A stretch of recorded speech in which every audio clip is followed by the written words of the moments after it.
ये लो दवा, पी जाओ। अरे खास थारे वास्ते ही है, पी लो पी लो।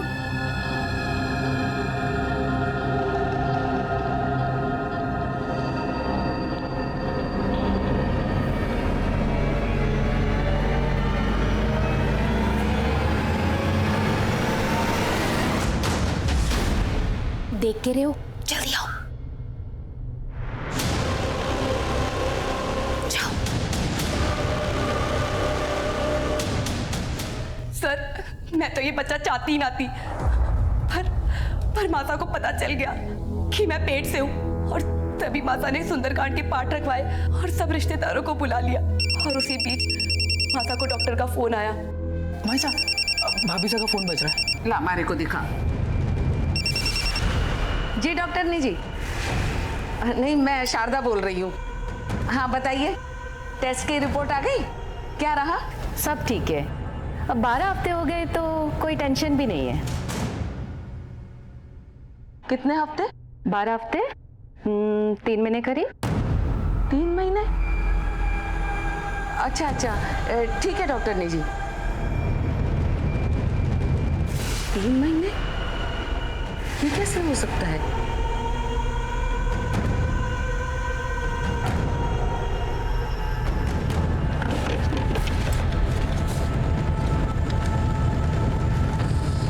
ये तो 4 मई का। और डॉक्टर से पता चला कि मैं 1 महीने से नहीं, 3 महीने से पेट से हूँ। और पता चला कि उन 3 महीने के बीच में तो बदन घर पर था ही ना। तो माता को मुझ पर शक हुआ और माता बहुत गुस्से में हो गई और सबको जाने को कह दिया। मारे को भी मारे मायके भेज दिया। लेकिन मैं फिर से माता के पास आई। माता माता माता माता। क्या मासा? हाँ? तुम्हारे साथ इतना बड़ा धोखा, इतना बड़ा झूठ छुपाया मेरे से? थारे को शर्म ना आई? शेखावत परिवार का नाम मिट्टी में मिला दिया। मासा, मैंने ऐसा कुछ भी ना किया। मासा, पुष्कर और कनक ने जड़ी बूटी में नशे की दवा मिलाकर मार को बेहोश कर दिया। उसके बाद हमारा फायदा उठाया, हमारे साथ गलत काम किया। मैं सच कह रही हूँ मासा, हमारी कोई गलती ना थी। सच कह रही हूँ मासा।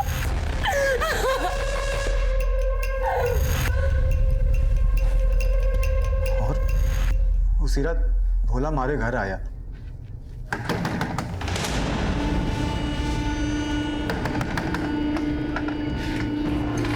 मासा बहुत गुस्से में है, तुम दोनों को बुला रही है। और फिर हम भोला के साथ मासा के घर गए। शर्म ना आई तुम लोगों ने? हाँ? क्या कुछ नहीं किया मैंने तुम लोगों के साथ? अरे अपना सगा माना, सगा। तो थारे लोगों ने हमारी बिंदनी के साथ ही। छी! अभी मन्नी हुई थारे लोगों से निपटेगा। मारे को माफ कर दो मासा। मारे से मैं बिल्कुल माफ ना करने वाली। मासा, मारी मती मारी गई थी मासा। मासा, मुझे मारे को माफ कर दो मासा। मासा, हे, मासा, उसने देखो।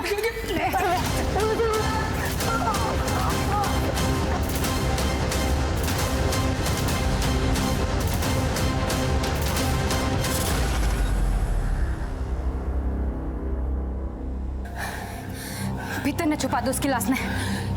जेवरात चोरी कर लेंगे, यूं लगेगा चोरी का मामला से। दो खून करके वहीं पर डटे रहे तुम दोनों। भाग जाते तो पहला शक मारे तो ही जाता ना हुकुम। और तुम लोगों ने कहा था माला को ज्वेलरी बेचने के लिए। हाँ साहब,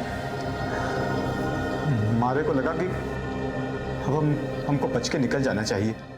ले, अब एक आखिरी काम कर, कल बाजार में बेच के आइए और फिर हम पैसा लेके ये शहर छोड़ के चले जाएंगे।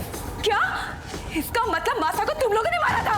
हाँ, मारा था, और तुझे और थारे पति को भी मार देवेंगे।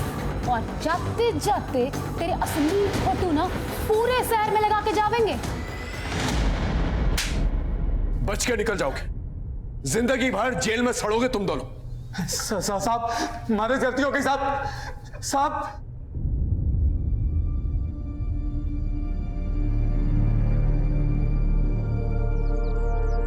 पुष्कर और कनक दोनों को उनकी सजा मिल चुकी थी, लेकिन कहीं ना कहीं कसूर माला का भी था। मैं मानता हूं माला के साथ एक बहुत बड़ा अपराध हुआ था, पुष्कर ने उसका रेप किया था। लेकिन अगर माला ने पहले ही पुलिस कंप्लेंट करवा दी होती तो आज शारदा और भोला दोनों जिंदा होते। हम गलत करने वालों से डर कर, उनके आगे कमजोर पड़कर ना ही सिर्फ हम उन्हें मजबूत बनाते हैं, बल्कि अपनी और अपने परिवार की खुशियां और उनकी जिंदगी उनके हाथों में दे देते हैं। फिर वो जिस तरह से चाहे उसका इस्तेमाल करते हैं और फायदा उठाते हैं। याद रखिए, हर एक जुर्म एक बड़े अपराध की दस्तक होती है। तो अगर आपके साथ कुछ गलत हो रहा है तो उसी वक्त उसके खिलाफ आवाज उठाएं। सर, गांधी मार्केट के एक बैंक में रॉबरी हुई है, हमें तुरंत निकलना होगा। Okay sir. इसी के साथ मैं आपसे अलविदा लेता हूं। फिर मिलेंगे एक नए एपिसोड में। तब तक देखते रहिए क्राइम पेट्रोल दस्तक। मकसद बताना नहीं, बचाना है। जय हिंद।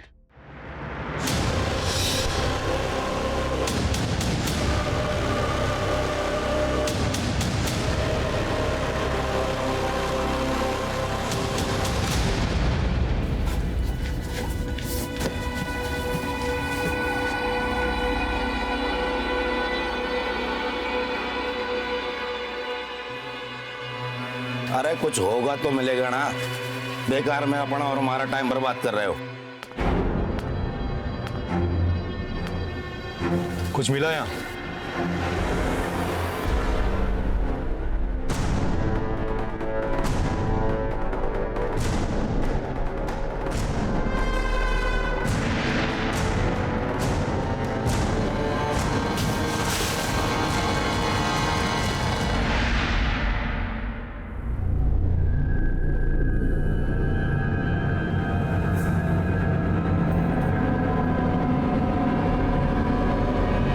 क्या ये? बोल क्या ये? बोल क्या ये?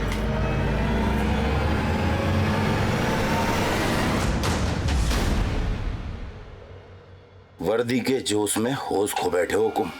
जिस दिन बाहर निकलूंगा ये वर्दी तो रहेगी, लेकिन जोश और होश दोनों छीन लूंगा। चल चल।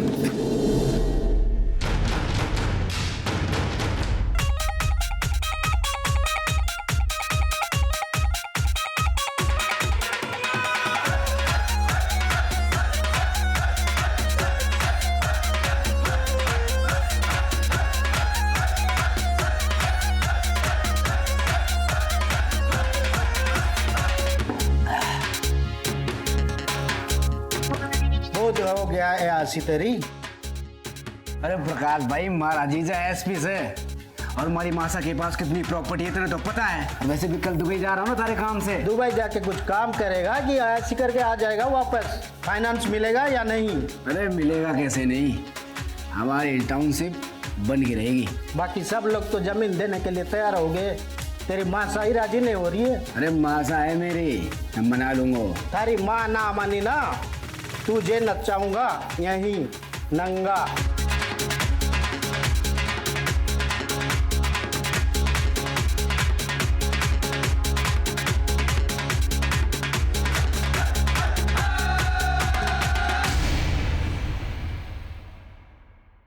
नमस्कार, मैं सीनियर इंस्पेक्टर रतन सिंह चौधरी आप सबका क्राइम पेट्रोल दस्तक में स्वागत करता हूं। हम अपनी जिंदगी बड़ी मौज में जीते हैं, बिना किसी नतीजे की परवाह किए। लेकिन उस वक्त हम भूल जाते हैं कि हमारी जिम्मेदारी सिर्फ हमारी अपनी नहीं बल्कि हमारे अपनों की भी है। और जब अपराध उनकी तरफ बढ़ता है तो वो इस दस्तक से बिल्कुल अनजान होते हैं।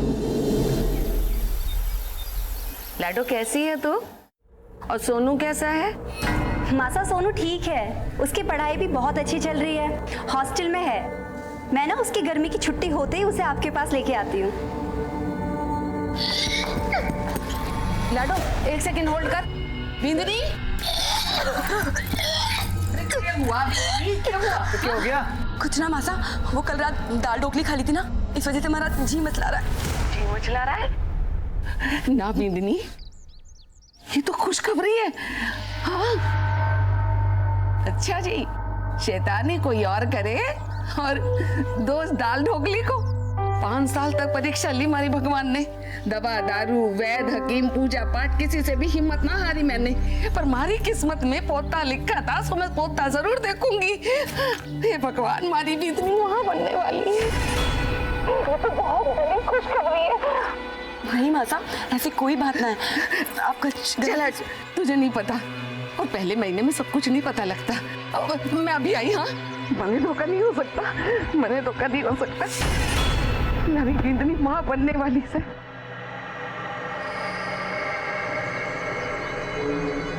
कनक, थारी दोनों की दवाई काम कर गई। मारी बिंदनी माँ बनने वाली है। खबर सुनाई से मासा, मैं तो मुता से बांटूंगी। जरूर बांटना, लेकिन फिर ये ले, मैंने मन्नत मानी थी कि मारी बिंदनी के पैर भारी होंगे ना तो मैं सुंदरकांड का पाठ रखवाऊंगी। कल ही पूजा रखवाती हूँ। मासा फिक्र कोई नहीं, हम दोनों मदद कराने आ जाएंगे। मासा, तुम दोनों को तो जरूर आना पड़ेगा। ले, मैं तो भूल ही गई। अरे लाडो साहब, सुन लिया मासा, सुन लिया। आपका प्लान भी और आपकी खुशखबरी भी। बधाई हो, आप दादी बनने वाली हैं। हाँ, और बुआ सा को भी खूब खूब बधाई हो। अच्छा लाडो, एक बात ध्यान से सुन, कल ही जमाई साहब को लेकर घर चली आना। उनके भी मैं कल रक्षा सूत्र बांधूंगी। ठीक है मासा, मैं उन्हें बोल दूंगी, लेकिन आपको पता है ना वो लेट आएंगे। पर कल सुबह होते ही मैं आपके पास जरूर आ जाऊंगी।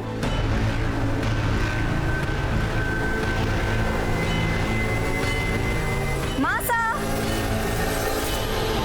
मासा कहाँ हो? मासा, मासा, लाडो आ गई तू? मासा, खम्बा मेरे मासा, घड़ी खम्बा। भाभी सा, कैसे हो आप? बहुत बहुत बधाई। लाडो, जवाई सा नहीं आए? आ जाएंगे मासा, आ जाएंगे। पर लाडो, कैसे होगा ये सब? बहुत काम है, कैसे निपटेगा इतनी अरे जल्दी? माँ से तू टेंशन क्यों ले रही है? दीदी से आ गई है ना, सब हो जाएगा। और हमारे लायक कोई काम है तो बोलियो। मात तो अरे तू कहाँ चला? यहाँ पूजा की तैयारी कौन करवाएगा? भोला, जाके पंडित जी को फोन कर। और वो झरना महारानी ने हवन कुंड वापस किया नहीं किया? जा बोला, उसे भी लेके आ। जी बोला, तू रहने दे, मैं ले आता हूँ। तू पंडित जी को फोन कर।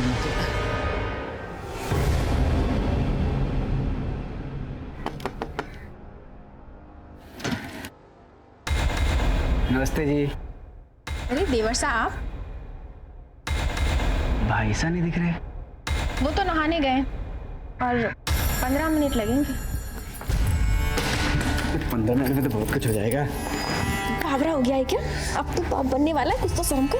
अरे बाप बनने वाला तो मीठा होना चाहिए ना। चल थोड़ी मेहनत कर ले।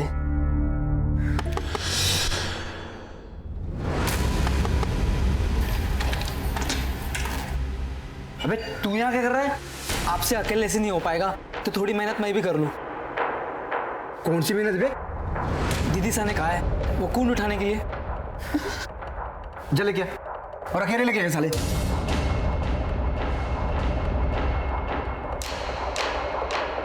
बोलो श्री रामचंद्र की जय।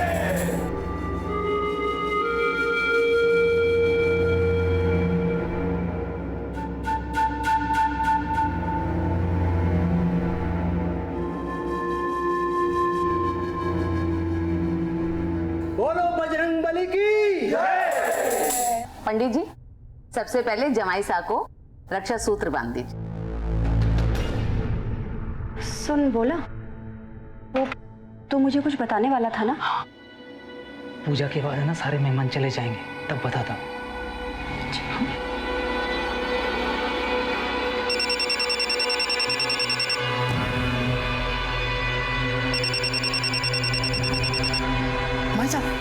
भाभी का फोन बज रहा है। ला, हमारे को दिखा। अरे ये तो क्लिनिक से है, बिंदनी पूजा में बैठी है, मैं देख लेती हूँ। पूजा, हेलो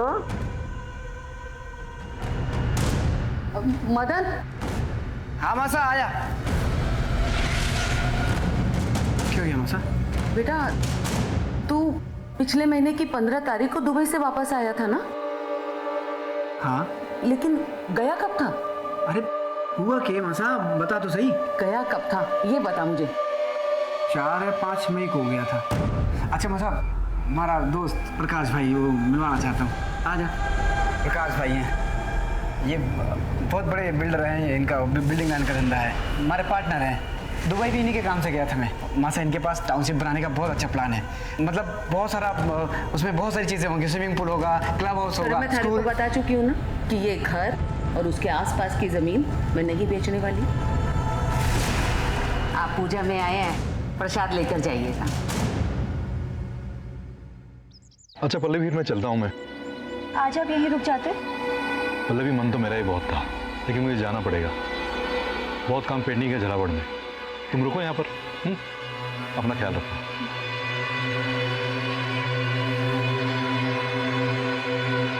खंबा घड़ी खंबा। अच्छा बेटी, अब हम लोग भी चलते हैं। और तू भी अपना ख्याल रखियो। आपको परेशान होने की कोई जरूरत ना है। मासा के रहते ना भाभी साहब को कोई तकलीफ ना होने वाली। मासा पलकों में बिठा के रखने वाली है अपनी बहू को। नहीं बहन जी, मारे से ना होगा ये सब। आप अपनी बेटी को अपने घर ले जाइए। मासा, ये आप क्या कह रही हैं? ठीक कह रही हूँ। मेरा मतलब कि बेटा अब मेरी उम्र हो गई है, मारे से ना होगा ये सब, ना संभाल पाऊंगी मैं। और मदन, तू भी चला जा।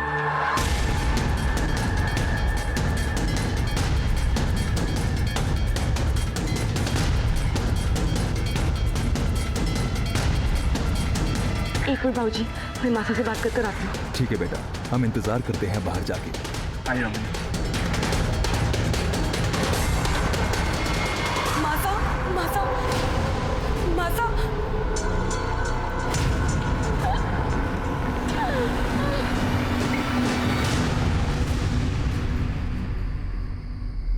भोला, मासा ने खाना खाया? नहीं दीदी, उन्होंने खाना नहीं खाया, वो अपने कमरे में चली गई। अच्छा, वो तो मुझे कुछ बताने वाला था ना? हाँ दीदी।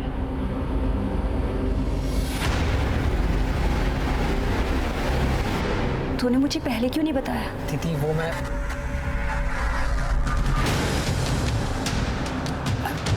अरे तू रख ना, और अगर मासा पूछे ना तो बोलना कि मैं सो गई, ठीक है? मैं अभी आती हूँ। आया मासा।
पल्लवी, कहाँ हो तुम?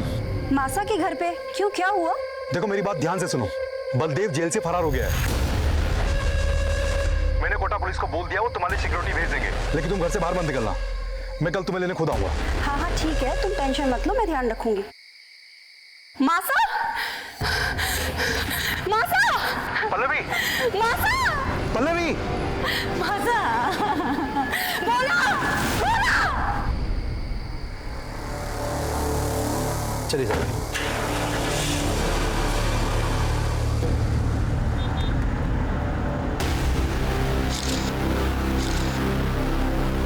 आलोक, सब ऊपर चेक करना। सीमा, माँ कमरे में चेक कर।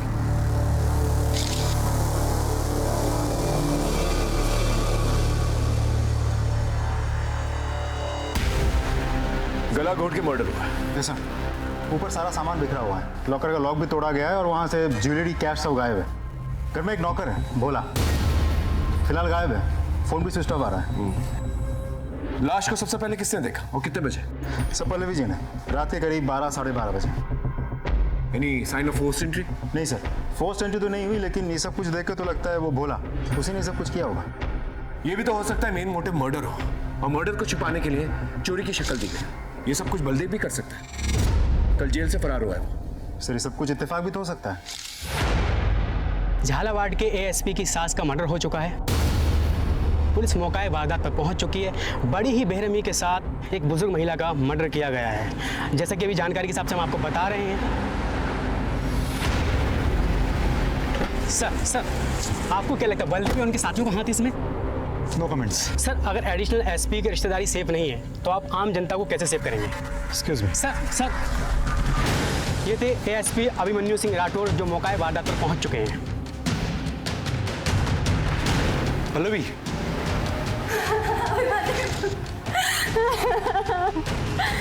मासा को क्या हो गया? संभालो पल्लवी अपने आप को। मैम से कुछ पूछताछ करो। Pallavi, take care of yourself. अपना स्टेटमेंट दो इन्हें। Thank you sir. मैम, आपने कहा 12 बजे आपकी बॉडी में, इस वक्त आप यहीं थी? कल पूजा के बाद मैं यही रुक गई थी। तो जब ये सब कुछ हुआ तो आप सो रही थी, आपने कुछ नहीं सुना? मैं उस वक्त घर पे नहीं। बाहर गई थी आप? कितने बजे? यही 10:30 बजे। कहाँ गई थी? वो मासा के लिए दवा लाने। लेकिन उस वक्त तो भोला भी घर में था, आपने उसे क्यों नहीं भेजा? क्योंकि वो सो रहा था, मैंने उसे उठाया नहीं। पूरा दिन काम करके शायद वो बहुत थक गया था और मासा की तबीयत अचानक से बहुत खराब हो गई थी। उनको अस्थमा का अटैक आ गया था और पास में कोई मेडिकल स्टोर भी नहीं था, तो मुझे काफी दूर जाना पड़ा। मैं तो कुछ शॉक्ड हूँ कि इस 1 से 1.5 घंटे में भोला गायब कहाँ हो गया और उसका फोन क्यों नहीं लग रहा। आप लोग बाहर पता करो किसी ने कुछ देखा और बॉडी को पोस्टमार्टम के लिए भेज दो। आपने कुछ देखा था? नहीं साहब, मैंने कुछ नहीं देखा।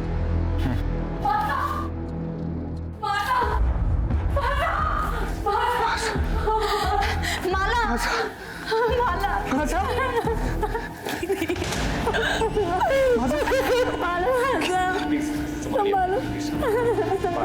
Please please please please please बाजी। अपनी पत्नी के साथ ससुराल गया था और ये सब। भोला कब से काम करता था आपके पास? यही कोई 7-8 साल से। उसका एड्रेस और लूटे गए जेवर और कैश के बारे में जानकारी चाहिए थी।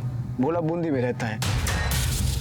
मैं कल एड्रेस उसका देता हूँ आपको, जो भी गहने जेवर चोरी हुए सब डिटेल देता हूँ आपको। देखना यहाँ पर कोई सीसीटीवी कैमरा जिससे हमें मदद मिल सकती है। ये होर्डिंग किसकी है? सर यहाँ पर कनक और पुष्कर की वैन खड़ी होती है। देसी दवाइयों से इलाज करते हैं लोगों का और अपने आप को वैद्य कहते हैं।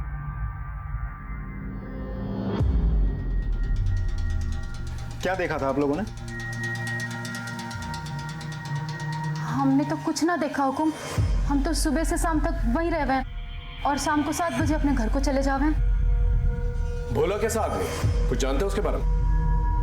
साहब, मासा तो उस पर बहुत भरोसा करती थी, लेकिन वो आदमी भरोसे लायक ना था। ऐसा क्यों? ये बोलू हुकुम, मैंने तो उसे उस घर में ताका झाकी करते भी देखा।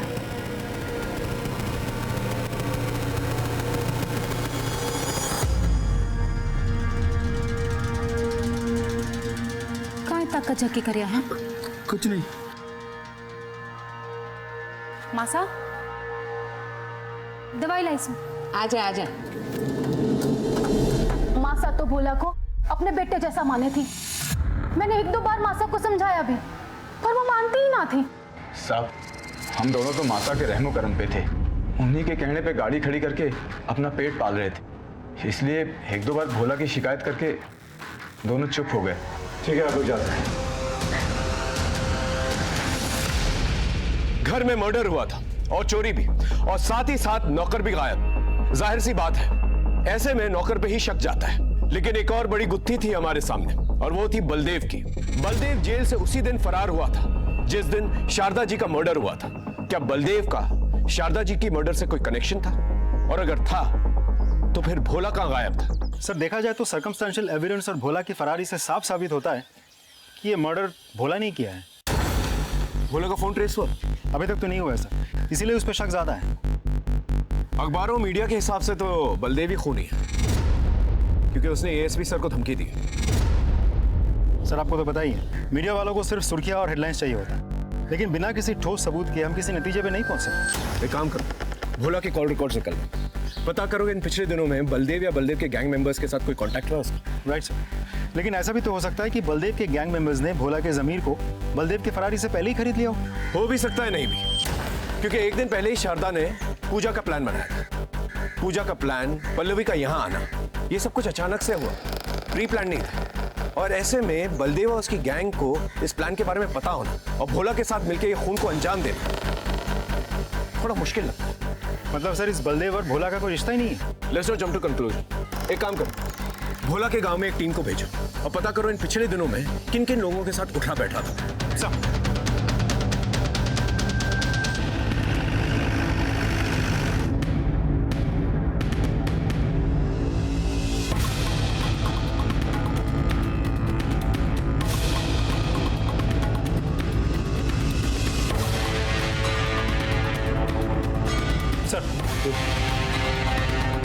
इस भोला के गांव से हमें खास कुछ पता नहीं चला।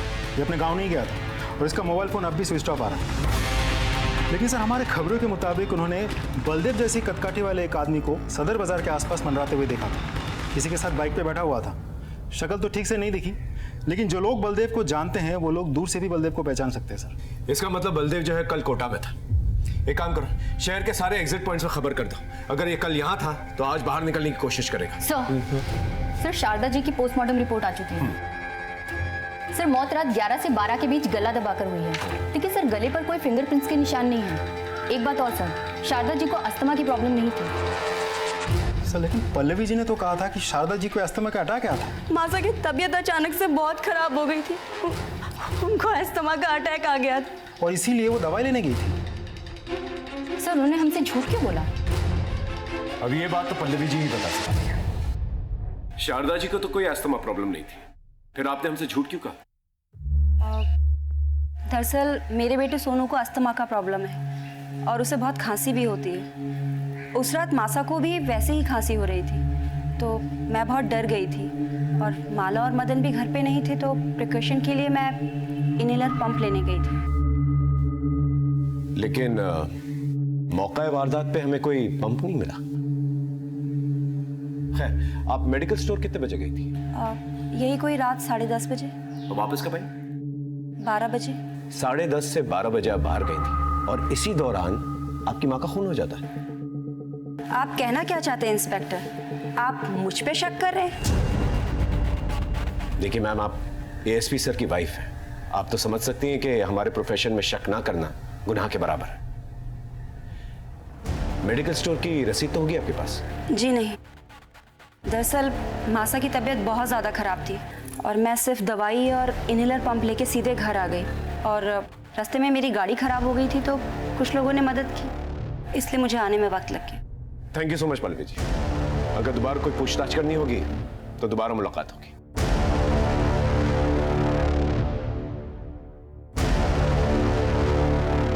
सर ये शारदा जी के पड़ोसी है सुमित, आपसे कुछ कहना चाहते हैं। आइए बैठिए,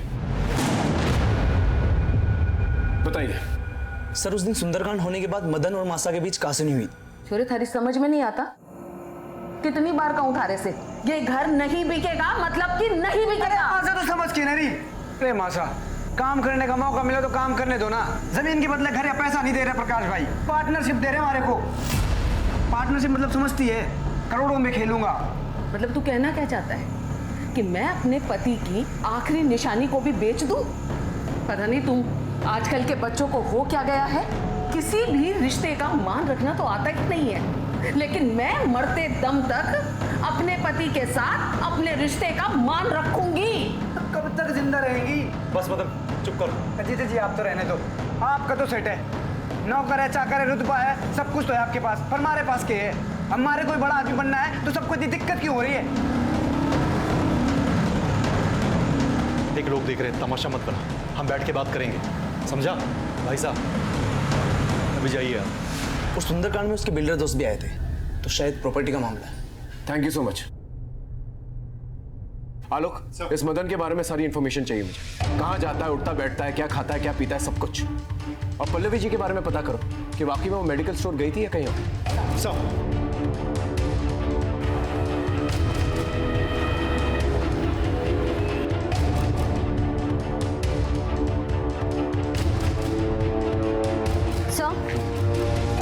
मैंने सारी मेडिकल शॉप पे पता किया है, जिस रात शारदा जी का खून हुआ था उस रात काफ़ी सारे लोग मेडिकल स्टोर पे गए थे। सर पिछले महीने राजस्थान में आए बवंडर की वजह से काफ़ी सारे लोग फेफड़े और सांस की बीमारियों की वजह से परेशान हैं। तो सर ऐसे में दुकानदार का पता पाना बहुत मुश्किल है कि उस दिन कौन आया और कौन नहीं। सर मदन के बारे में कई इंटरेस्टिंग इन्फॉर्मेशन हाथ लगी है। बहुत ही रंगीन किस्म का आदमी है वो। शहर के बिल्डर लॉबी के साथ उठना बैठना है उसका, और उसका सर पे काफ़ी कर्जे का बोझ भी है। तो सर ऐसा भी तो हो सकता है कि अपनी अय्याशी का शौक पूरा करने के लिए और कर्जों से छुटकारा पाने के लिए उसने ये सब कुछ किया है। पल्लवी जी अभी मायके में? नहीं सर, अपने पति के पास झालावाड़ चली गई, पुलिस को इन्फॉर्म करके गई है।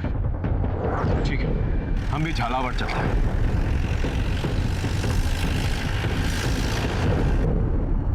पल्लवी जी, हमें ये जानकारी मिली है कि मदन और शारदा जी का प्रॉपर्टी को लेकर झगड़ा हुआ करता था। आपको इसके बारे में कोई जानकारी है? ये सच है। मदन हर हाल में हमारी प्रॉपर्टी को बेचना चाहता था और इसके लिए वो मेरे पास भी आया था। जुगनू, भैया के लिए चाय लेके आओ।